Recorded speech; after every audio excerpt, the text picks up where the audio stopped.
Presentation to make on this special occasion. We have a few more remarks from Carol, please. This particular presentation is long overdue. As one of Berkeley's most prized awards, the Berkeley Citation was given to Gordon in March of 2020, right when the pandemic began. For those of you who do not know what the Berkeley Citation is, it's awarded to a variety of distinguished individuals or organizations, academic or non-academic, whose contributions to Berkeley go beyond the call of duty and whose achievements exceed the standards of excellence in their fields. I work closely with an advisory committee to confidentially select each recipient, and the citation is presented by me at a public function when the awardee will be present. During the pandemic, we were not able to formally recognize Gordon and give him this most richly deserved recognition. Today seemed to be the perfect day to present this citation. You're here. To quote former Dean Keith Gillis, who was one of his 3 nominators, "Among Gordon's many exceptional qualities, I most admire his capacity to think outside the box, his entrepreneurial spirit, and his ability to execute his vision by bringing in the right people. He understands that it's Berkeley's people who give the institution its competitive edge. He has deep respect for faculty governance and truly believes we make better, more strategic decisions with input from college leadership. This belief has been a hallmark of his leadership style." I couldn't agree more. Gordon has made an indelible mark upon Berkeley through his service as department chair multiple times, as dean, a committee member on countless committees, and as campaign co-chair for our magnificent Light the Way campaign, and now through his transformational philanthropy. Gordon, please accept the Berkeley Citation.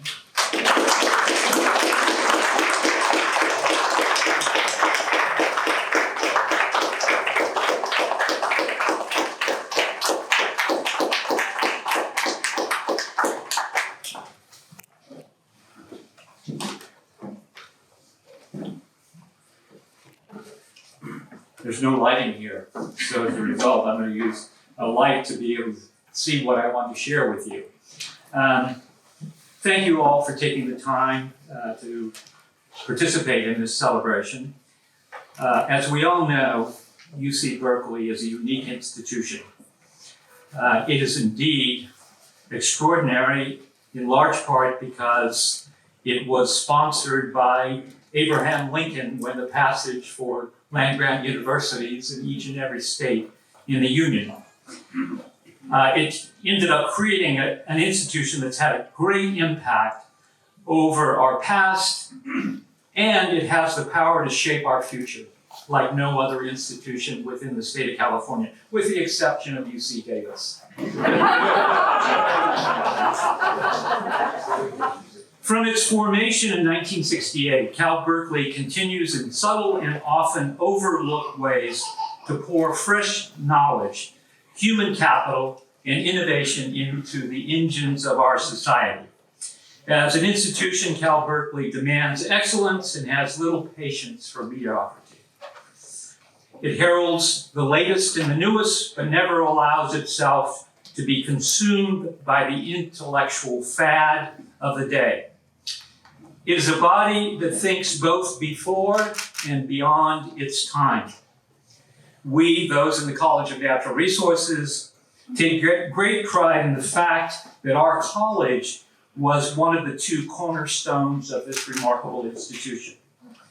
Now, I want to share with you a few points about why in the hell I made a gift of $50 million. And I will start with the time that I spent as dean and what happened after spending a number of years as chair of my department on 3 separate occasions. And when I first became dean, the first issue was negotiating my salary. And it turned out that Chancellor Tien at the time explained to me through Carol Chris, my longtime friend who was then the executive vice chancellor, "I'm sorry, we can't pay any more than X for any dean." And I said, "That's below my current salary."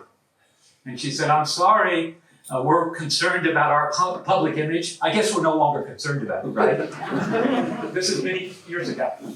So in any event, Chancellor Tien said to me, he said, but don't worry, your salary, you can actually put your salary in a reserve, and you can use that to sponsor your graduate students over the course of whatever time it takes. Actually, I thought that was a great deal until I became dean, and the first assignment I got from Carol was you have to lay off 50% of your staff. Staff, not faculty, not graduate students, not undergraduate students, but staff. And I've always been prepared to deal with chaos, but selecting those 50% of the staff for termination was one of the most difficult things I've ever done. In fact, it caused such huge stress that I had pain in my lower back, and I was making a presentation to the staff and the faculty, trying to explain to them that we have to lay off 50% of the staff. The next day in the Daily Cal, boy, that dean was so nervous he could barely stand up. The next day I had back surgery. Yes, it's true, I could barely stand up. It wasn't because of the assignment. But in addition to that, in the early 1990s, there was a major recession, if you recall. And moreover, the University of California Office of the President had proposed to downsize CNR by 25%. So I'm sitting there, I have to deal with laying off 50% of the staff, downsizing the faculty by 25%. But the outcome over the next 6 years was as follows. We increased the faculty by 50%, and more importantly, the intellectual density, the talent density of the faculty, the graduate students, and the undergraduate students, I would argue, subjectively, I admit, that basic density of talent increased by at least fivefold. And for all of you who are on the faculty at CNR today, I'm sure you will agree with that subjective estimate. In any event, I owe much to Carol in this regard because we worked very closely with regard to justifying that increase and also orchestrating the recruitment of some extraordinary faculty members. Now, throughout this period, we were always stressed for financial resources. You can see where I'm going. I'm going to give you the foundation for why I've given $50 million, all right? In any event, we spent a huge amount of time trying to justify startup funding. Being an economist, startup funding for economists is a computer and a paper pad, and that's about it. But it's not true with regard to biology, toxicology, environmental science. It's very expensive. And I would end up begging the central administration to give us the necessary funds, particularly when we were competing for a faculty member that Stanford wanted as badly as we did, or Harvard wanted as badly. Without those startup funds, we could not have closed the arrangement or the commitment. So as a result, we became creative, and that's when we actually orchestrated the Berkeley-Novartis agreement. And it was done in part for plant and microbial biology, but there were a lot of additional resources that came with that grant that gave us great flexibility. So as a result, we were able to actually increase the talent density within the college dramatically. And then with the assistance of Carol, we broke down the barriers with regard to our undergraduate program, which allowed us to compete with the College of Natural Resources, College of Letters and Sciences, with regard to a number of students that want to major in areas related to our expertise. So, what I like most, in addition to former Dean Keith, his nomination of me for the Berkeley Citation, was his comment that he's made on numerous occasions, and every time I hear it, I love it. He says, and I quote, "Without Rausser's ambitious and effective leadership, it's unlikely the college would have survived, much less become one of Berkeley's treasures." So that's part of the basis. Coming back to some of the things that David Zillerman shared with you earlier today, I've always been a challenge seeker. He explained about the department and how it was ranked 11th, and then when I finished as chair, it was ranked 1st. And moreover, over the years, our faculty would go to our tribal meetings once a year, and there would be awards given out. And as all academic associations, the proliferation of awards increases, right? Increases. So we would end up, our department would end up getting award after award. Best journal article. I must have 4 or 5 research discovery. Richard Howard is here today from UC Davis. Where are you, Richard? Okay, my first research discovery award was jointly with Richard. Richard was a student of mine at UC Davis before I left for the University of Chicago and then on to Harvard. In any event, during this period, we were establishing ourselves as being the premier academic department focused on academic research, largely resource economics, because we moved from agriculture, we expanded to environmental conservation, environmental economics, development economics.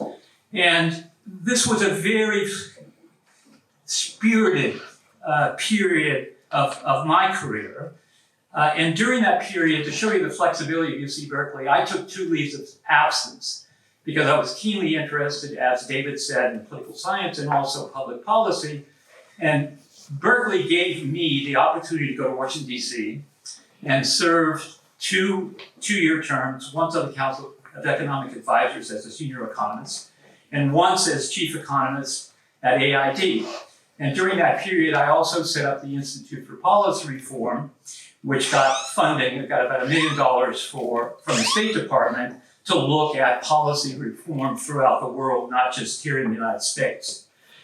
But all of that was a way of advancing my appreciation of the real world, rather than sitting around with my colleagues and fantasizing about a theoretical framework, a conceptual framework that would provide lots of insights. But also during that time, I served as editor of a number of journals, and the one that is so memorable, about 20 years ago, the annual reviews. Most of you that are academics know about the annual reviews, but it is an organization that was started, sponsored from Stanford, and it has an annual review in every subject matter. There's an annual review of sociology, psychology, and on and on. Even they have annual reviews of English Lit, too. Is that right, Carol? Yes. So they had decided they were going to have an annual reviews of economics. And they always want people from fellows of the National Academy or Nobel Prize winners. And they decided to invite Ken Arrow. If you're an economist, you know who Ken Arrow is. He is probably the most significant economist of the last century, with the exception of David Teese and his many citations. In any event, he was selected to do the annual reviews of economics. Robert Merton was selected to do the editorship of the annual review of financial economics. And I was selected to do the annual review. They wanted me to do it of agricultural economics. So we're having a meeting with the board of directors, and all 3 of us are there. And I'm looking around the room and I'm thinking, gee whiz, I'm a farm boy from a family farm. What am I doing in this crowd? But Ken Arrow was on the faculty with me when I was at Harvard. And Ken, I think, had a lot of insights, and he could see that I was reacting to some degree, what am I doing in this room? And Ken had already won the Nobel Prize. Merton, before the long-term capital, you know the story, some of you know the story, he too had won a Nobel Prize. And they're sitting there selecting 3 of us, and we had to make a brief presentation. And I explained to him, we can't do the annual review of agricultural economics. It's a wonderful field, but it's a bit too narrow. We've got to do something much broader. It's got to embrace energy economics, it's got to embrace environmental economics, development economics. And then they said to me, what would you like to name it? Now, you're going to be the founding editor. What would you like to name it? I said, the annual review of resource economics. We started that 20 years ago. In terms of impact, academics have all these measures of impacts of various journals. We started at the very bottom. Today, we have the highest impact among any agricultural economics journal and any environmental economics journal. It's remarkable. In 20 short years, we've been able to make this accomplishment. The last thing I want to share with you, and this is part of the foundation for why the gift of 50, services. Carol talked about shared governance and how critically important it is. Over the years, most faculty members complain about being on committees, and I must admit, I was part of that group who felt that committee assignments were often a waste of time because you'd be off writing some major paper that your colleagues would pay attention to and think you were wonderful.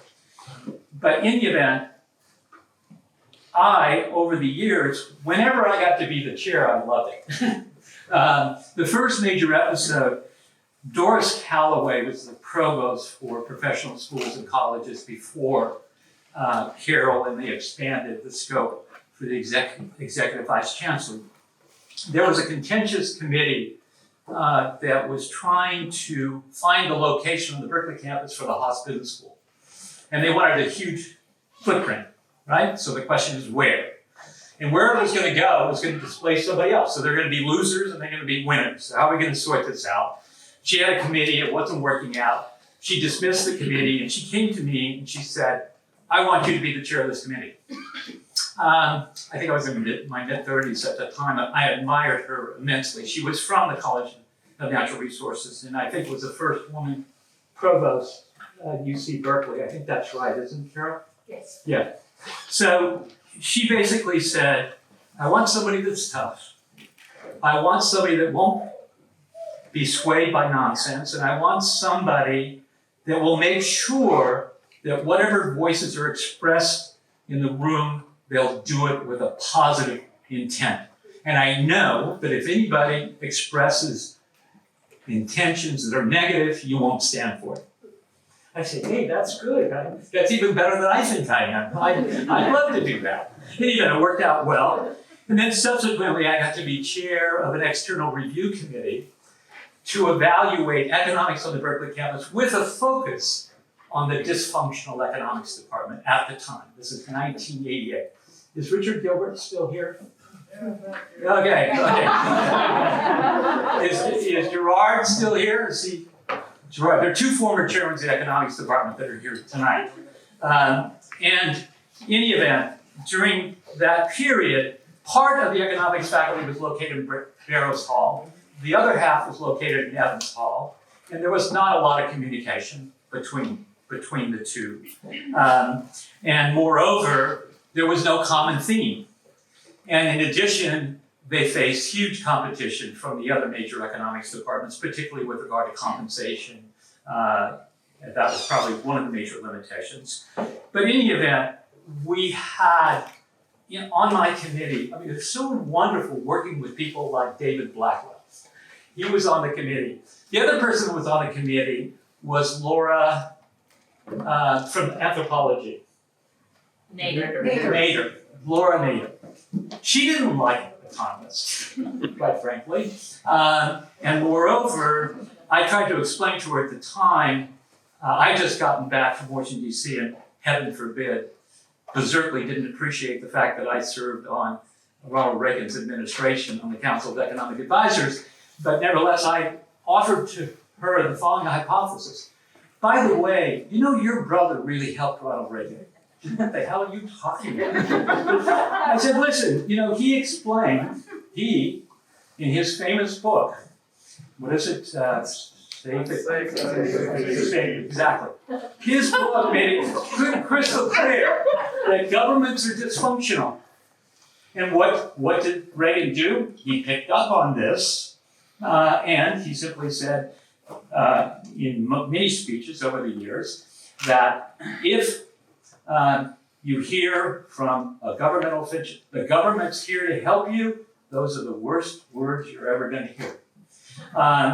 And I tried to explain this to her. Actually, she was reflective. She thought about it for a long while, and she says, well, that's a reasonable hypothesis. At least I got that out. any event, that report, and Rich, who became a chair of the economics department and took it to new heights. In fact, new heights. What are new heights? At the time, I think when we completed this review, the economics department was probably 15 or 16 in the country. Today, if you look at the recent reports, many of the reports, the so-called official rankings, Berkeley's economics department is first, the last one I saw. At least the one that we shared with donors. So, yes, it's remarkable. Now, there's always failures. There's not only victories, but there are failures. Danner, or the Division of Natural Resources, Agriculture and Natural Resources, that sits at the office of the president. I was on 3 committees for strategic reviews and trying to develop strategies for improving the performance of Danner, which includes cooperative extension, and it also includes 3 campuses, and there's talk about expanding it. It includes Berkeley, Davis, and Riverside.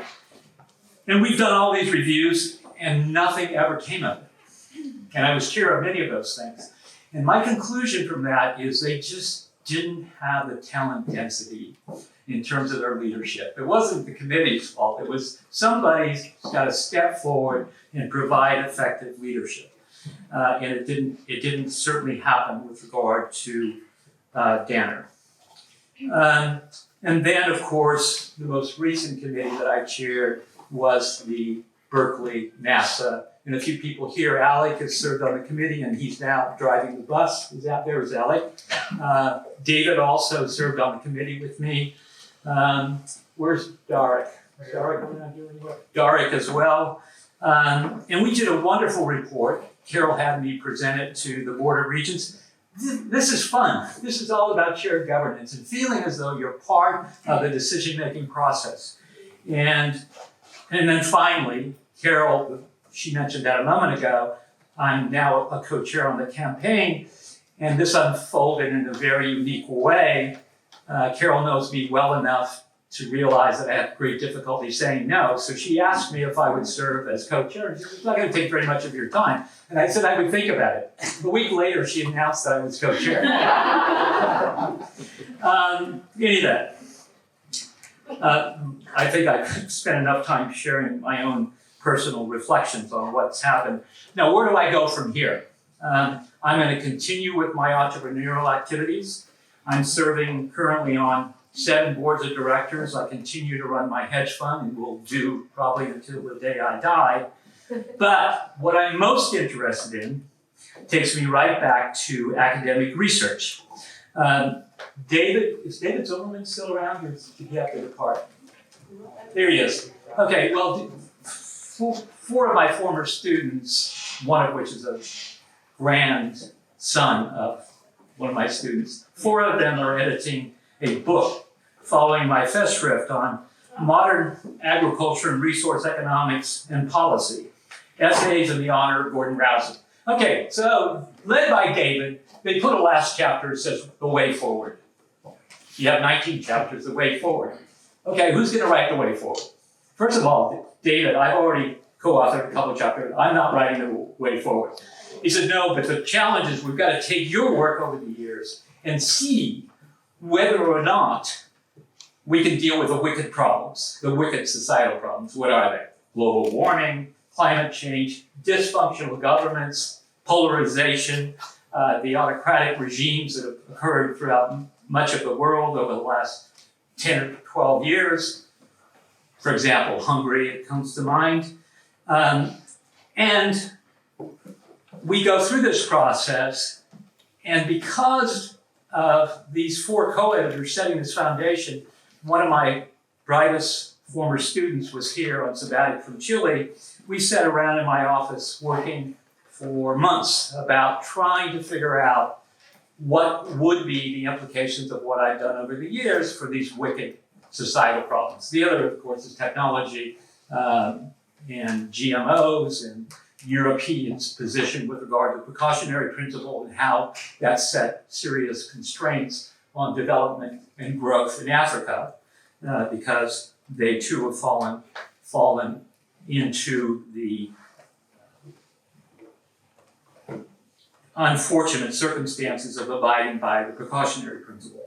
At any event, as we've gone through that way forward, we've decided that, gee whiz, there are serious problems with regard to inequality, there are serious problems, and there was a lot of cheap talk about, well, we'll tax the hell out of the rich and we'll go after their assets, a la Elizabeth Warren, and we're sitting there saying, listen, this is not practical. Why isn't it practical, and what can we do instead? In any event, we conceptualize what we are characterizing as smart governance. This is the most exciting research I've done over my entire career, which means that you got to keep your emeriti faculty actively involved as well. Richard Gilbert just finished a wonderful book, Innovation Matters. Nobody paid him to write the book. He didn't get any salary from Berkeley, getting retirement income, but that's it, right? Anyway, it's a wonderful book. And what we're doing, the two of us, are preparing this book, and we've gone through a process. The smart government pursues mixes of redistributive policies and public good policies.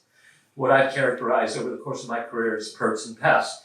But the key point is that any society that increases mobility and asset formation across all of the classes of income among households has the characteristics of being a very smart government. And we're going through lots of examples, and I'm hopeful that this is going to have a major impact, certainly a larger impact than any other work that I've done. And David's working with us on this topic as well. We've held a couple of workshops. In any event, coming back to the conclusion, and I'm sure you're all seeing their way. By the way, a quick aside.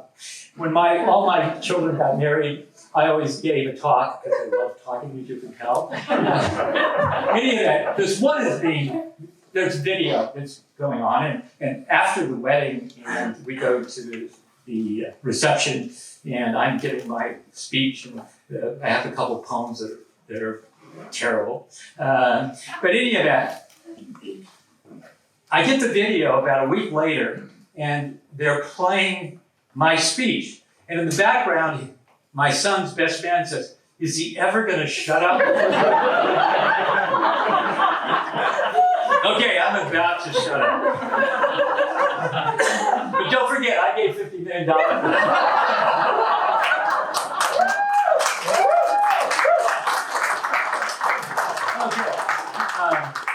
In any event, there are two principal reasons. One, where's Ms. Hoover?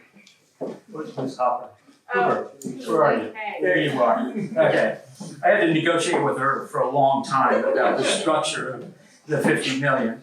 But nevertheless, as you can see from my experience as dean, I believe that if I had that kind of endowment with discretion, shared governance with the faculty, and getting the students involved as well, that there would be a real opportunity for us to make a major difference 20 years ago, not today, but 20 years ago, to be well on our way with regard to having credible solutions for global warming, improving the performance of governments or public sectors, at least with regard to our areas of expertise, agriculture, food, environment, natural resources. And thinking about it, I just felt, gee whiz, if we get started with this process with a major endowment, that there's a distinct possibility that we're going to be there as being among the intellectual leaders for making major changes with regard to these wicked problems that I briefly outlined. I'm very proud of what Dean Ackerley described about what was the flow of funds for the first year in which there was an allocation going to graduate students, in large part because we all know that here in Berkeley it's very costly to live. Graduate students usually don't come with their own endowment. So as a result, it's very important that we're able to support them to at least survive while they're pursuing their PhDs. And the second major support, of course, is with regard to diversity, equity, inclusion, and on the campaign we use B as well for belonging. Like, do we need both of those? Both inclusion and belonging? Yes. Yes, thank you. We need them both. In fact, in the future, I think I'm very excited about blockchains and what's happening on that front in terms of improving organizational performances. And I can see DAOs, blockchain organizations, being established where there's credible commitments, and moreover, you involve all the stakeholders.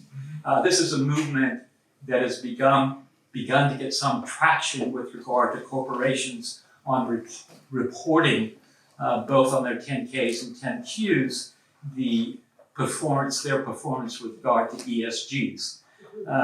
But as we move away from the Milton Friedman view of the world, that corporations should only care about their shareholders, that more and more there's an emphasis on consumers, workers, community, and these DAOs could well make a major difference in that regard. So, the one thing to remind ourselves about, there are many things in life much more important than money. Unfortunately, they all require money.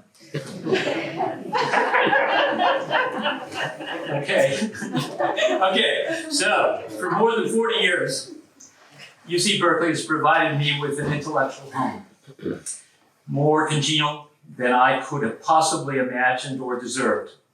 I remember as a first-year graduate student at UC Davis, my second favorite university in the world, I was awestruck when I first visited the Berkeley campus. Even though I grew up in California and never been to the Bay Area, let alone to the Berkeley campus. And I remember walking and reviewing materials in the Genie Foundation Library, which was the best agricultural library in the world, in large part because of A.P. Genie's gift in the late 1920s to UC Berkeley. Walking across the campus via Seder Gate, followed by a hike up Strawberry Canyon. As a result, that brief experience, it has been and still is a place of challenge where the seemingly impossible somehow becomes doable. And I hope there's much more doable with my $50 million gift. Thank you.